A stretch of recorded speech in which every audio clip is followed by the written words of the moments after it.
Assalamualaikum warahmatullahi wabarakatuh. Selamat pagi, selamat siang, selamat sore, selamat malam. Berjumpa lagi dengan saya Siti Umi Fitriah, SPD MSI, guru IPA dari Kota Salatiga. Pada kesempatan kali ini saya akan memaparkan materi yaitu bab 6, kemagnetan dan pemanfaatannya. Kalau kemarin bagian yang A ya, sekarang kita masuk bagian yang B ya. Untuk bagian B ini adalah materinya adalah teori dasar kemagnetan ya. Kalau kemarin kan itu bagian A, pemanfaatan medan magnet pada migrasi hewan. Nah sekarang bagian B, teori dasar kemagnetan. Dan materi ini adalah materi IPA kelas 9 SMP semester 2. Mengikuti buku terbitan Kemdikbud revisi tahun 2018 ya, untuk K13. Mari langsung saja kita ikuti paparan materi kemagnetan dan pemanfaatannya. Perkembangan peradaban manusia itu kan tidak terlepas dari penemuan magnet ya. Banyak sekali alat-alat di sekitar kita ya, itu yang memanfaatkan kemagnetan ya, seperti speaker, telepon, televisi, bel rumah dan sebagainya ya. Nah, lebih jauh nanti mari kita pelajari apa toh sebenarnya magnet itu, dari mana magnet itu berasal, apakah sifat kemagnetan itu bisa hilang, atau dapatkah kita membuat magnet. Nah, semua itu mari kita cari jawabnya di pembahasan berikut. Yang pertama yang akan kita pelajari pada bagian ini adalah konsep gaya magnet ya. Magnet sendiri berasal dari bahasa Yunani yang berarti magnetis litos, yang berarti batu magnesia. Magnesia adalah nama sebuah wilayah di Yunani pada masa lalu yang kini bernama Manisa ya, sekarang berada di wilayah Turki. Di wilayah tersebut terkandung batu magnet yang ditemukan sejak zaman dulu. Magnet terbuat dari logam-logam seperti besi dan baja. Magnet memiliki berbagai bentuk dan dinamakan sesuai bentuknya. Ini ya, contoh magnet U. Kenapa disebut U? Karena berbentuk huruf U. Magnet batang ya, ini ya, memanjang ya, disebut magnet batang. Penentuan kutub magnet batang dapat dilakukan dengan percobaan sederhana, yaitu ini ya, meletakkan batang magnet di atas gabus lalu diapungkan di permukaan air seperti pada gambar ini ya. Ujung magnet yang menunjuk ke arah utara adalah kutub utara magnet. Nah, yang menunjuk utara sini itu kutub utara, sedangkan yang menunjuk arah selatan itu kutub selatan. Dan ini menunjuknya tidak lurus ya, karena memang kutub utara dan selatan bumi itu memang tidak lurus ya, agak pincong sedikit gitu ya. Magnet sendiri memiliki dua kutub, yaitu kutub utara dan kutub selatan, sesuai dengan keadaan bumi kita ya. Kutub-kutub magnet yang sejenis jika didekatkan akan tolak menolak. Sebaliknya, kalau yang berbeda jenis akan tarik menarik. Ya, kutub-kutub ini selalu ada pada setiap magnet walaupun magnet tersebut dipotong berukuran sekecil apapun ya. Nah, ini contohnya ini ya. Bagian yang A adalah kutub-kutub magnet yang tidak sejenis ya, sehingga apa, ini tarik menarik. Dan B, kutub-kutub magnet yang sejenis, dia adalah tolak menolak.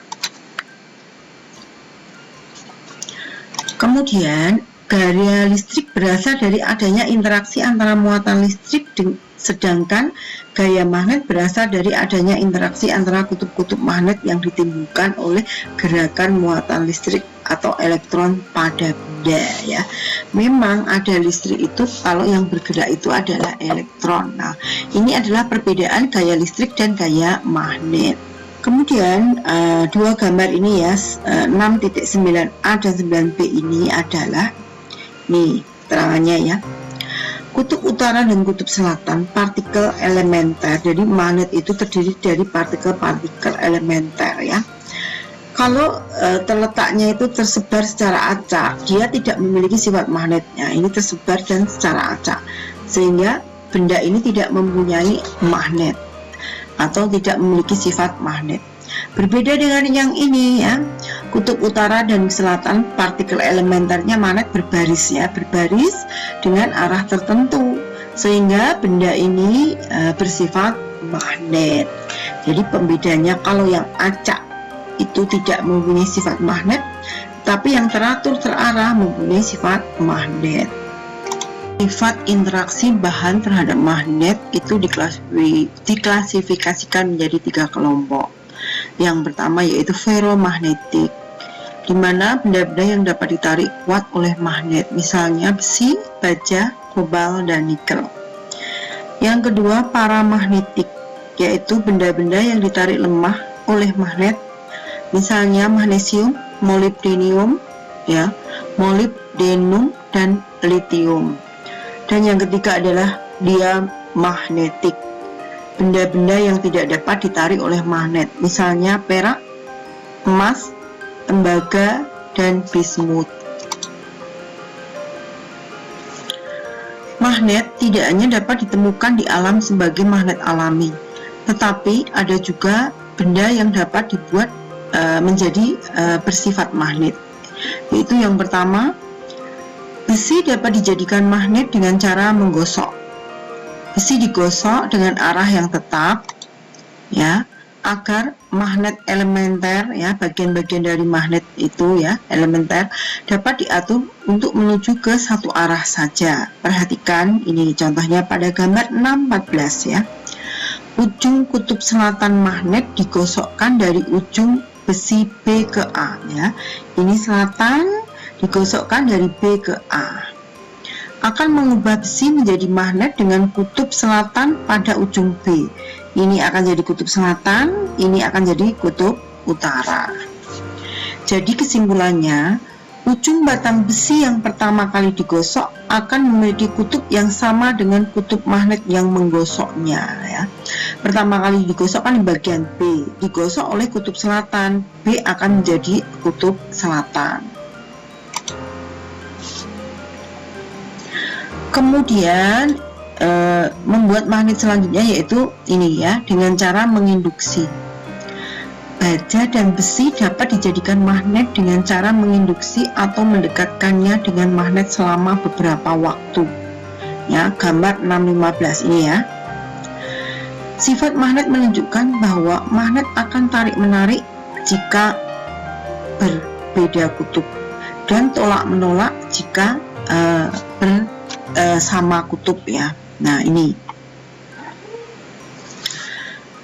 sehingga di sini ujung B akan menjadi kutub utara. Nah ini karena apa? Di sini sudah selatan, berarti di sini utara ya.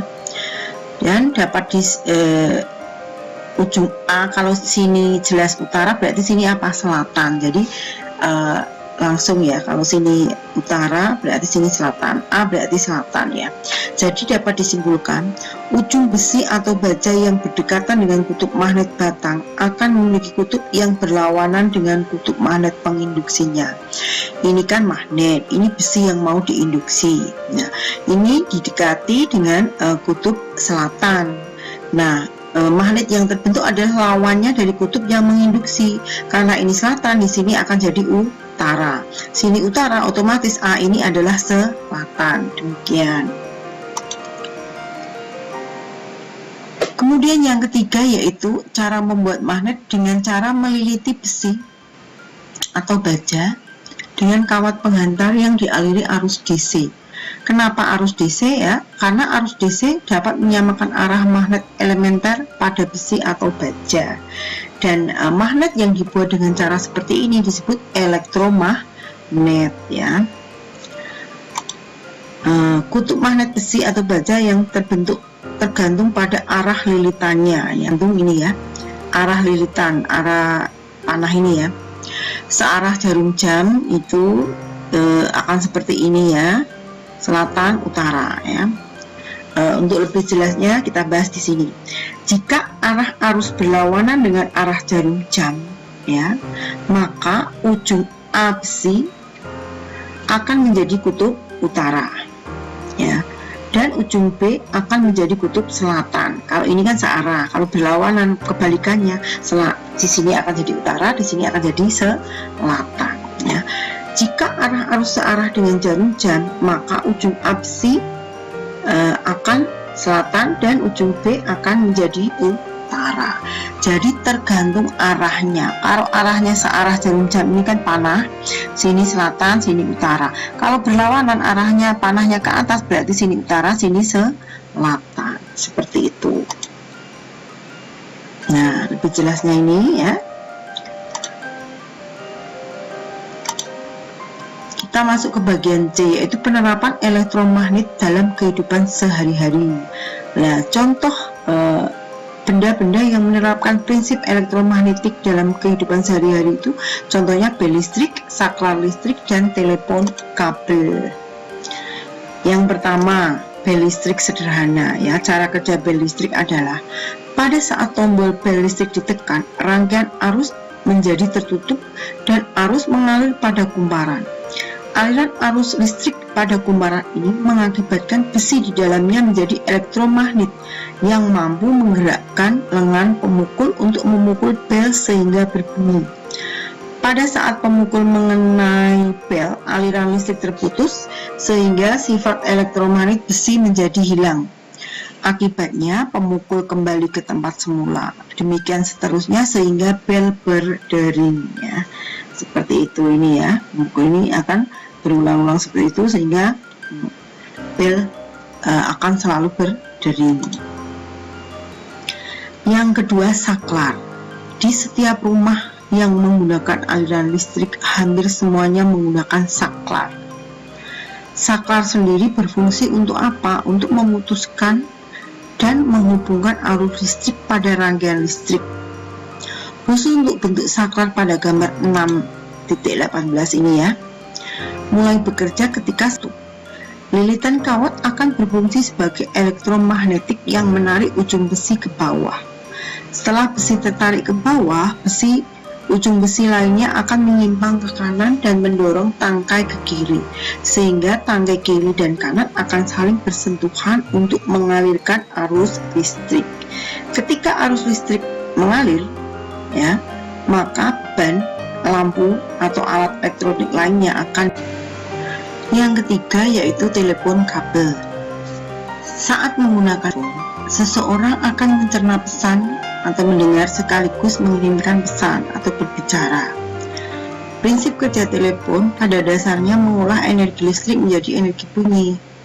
Pada saat ada pembicaraan, kuat arus listrik yang mengalir pada rangkaian telepon berubah-ubah, sehingga menimbulkan efek elektromagnet yang kekuatannya berubah-ubah dan mampu menggetarkan diafragma besi lentur pada speaker telepon. Getaran pada speaker inilah yang akhirnya menggetarkan udara di sekitarnya dan memberikan efek dengar bagi telinga kita. Dan ini adalah telepon kawat yang kita punyai ya. Kita lanjutkan. Bagian yang kedua yaitu cara menghilangkan kemagnetan bahan ya. Cara menghilangkan kemagnetan bahan ada 3 cara. Cara yang pertama yaitu seperti gambar A ini ya, dengan memukul-mukul ya.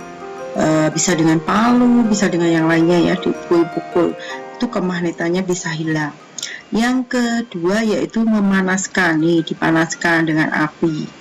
Ini juga bisa menghilangkan kemagnetan. Dan yang ketiga adalah meliliti magnet dengan arus bolak-balik atau AC ya. dililiti dengan kawat ya, dengan sumber tegangan AC, dan ini kemagnetan bisa hilang. Bagian yang ke E adalah medan magnet. Selain bumi, benda magnetik juga dapat menghasilkan medan magnet ya. Daerah di sekitar magnet yang dapat mempengaruhi magnet atau benda ferromagnetik disebut medan magnet, atau medan magnet adalah daerah di sekeliling dari magnet, itu disebut medan magnet. Pola-pola yang dibentuk oleh pasir besi dari aktivitas ini ya, 6.3 merupakan bentuk garis gaya magnet yang digunakan untuk menggambarkan medan magnet ini ya. Ini dua kutub ya, utara selatan, kemudian ada garis-garis yang menunjukkan medan magnet ya.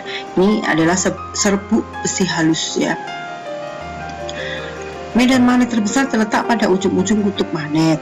Hal ini ditunjukkan dengan adanya pasir besi yang ditarik oleh ujung-ujung kutub magnet. Garis-garis gaya magnet sangatlah rapat. Apakah pada aktivitas 6.3 kamu menemukan pola seperti gambar 6.22 ya? Kalau kita praktek ya pasti kita menemukan ya.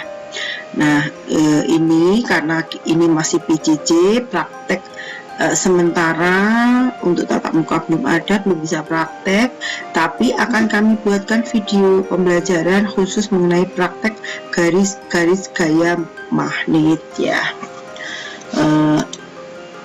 Sementara untuk pembelajaran bagian yang B, yaitu ya bagian yang kedua dari kemagnetan ini sudah selesai. Nanti kita lanjutkan ke bagian yang ketiga.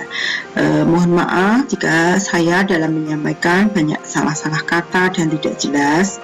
Mohon dimaklumi karena saya manusia biasa yang jauh dari sempurna. Untuk pertemuan kali ini saya akhiri. Assalamualaikum warahmatullahi wabarakatuh. Terima kasih.